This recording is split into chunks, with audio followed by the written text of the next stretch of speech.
পথশ্রীর রাজ্যে রাস্তার এমনই হতশ্রী অবস্থা। রাস্তার বেহাল দশার কারণে দিনের পর দিন ঠিক এইভাবেই দুর্ভোগ পোহাতে হচ্ছে মুর্শিদাবাদের সুতি ২ নম্বর ব্লকের এলাহাবাদ গ্রামের মানুষজনকে। আর বৃষ্টির জল পড়তেই রাস্তা না চাষের জমি তা কার্যত বোঝা দেয়।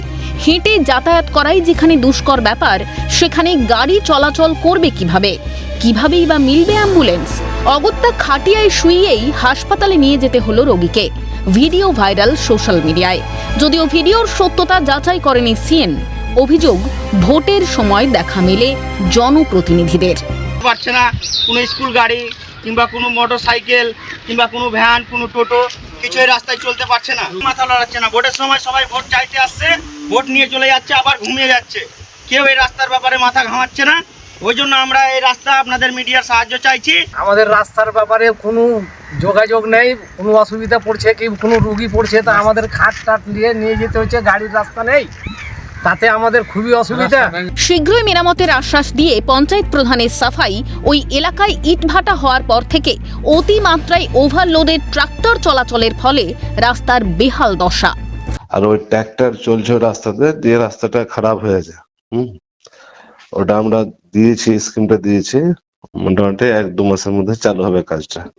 এই ভাটা একটা তৈরি হচ্ছে নতুন, ওরা মাটি ফাটি কেটে সব ফেলেছে, সব মাল নিচ্ছে। ওই অতি বর্ষণে ওরা কিছু তো মানছে না, ওরা শুধু নিজের কাজটা হলেই দেখছে। হ্যাঁ, শুধু মুর্শিদাবাদ নয়, এর আগেও এমন একাধিক ছবি উঠে এসেছে রাজ্যের বিভিন্ন প্রান্ত থেকে।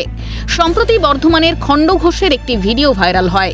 দেখা গেছে গ্রামে কেউ মারা গেলে সৎকার করতে নিয়ে যাওয়ার উপায় নেই। হাঁটু সমান জল কাদায় চরম দুর্ভোগ পোহাতে হয় শ্মশান যাত্রীদের। বাঁকুড়ার বহরামুড়ি গ্রাম পঞ্চায়েতের এই রাস্তারও তথৈবচ অবস্থা। অসুস্থ রোগীকে স্বাস্থ্যকেন্দ্রে নিয়ে যাওয়া হচ্ছে খাটিয়া করে।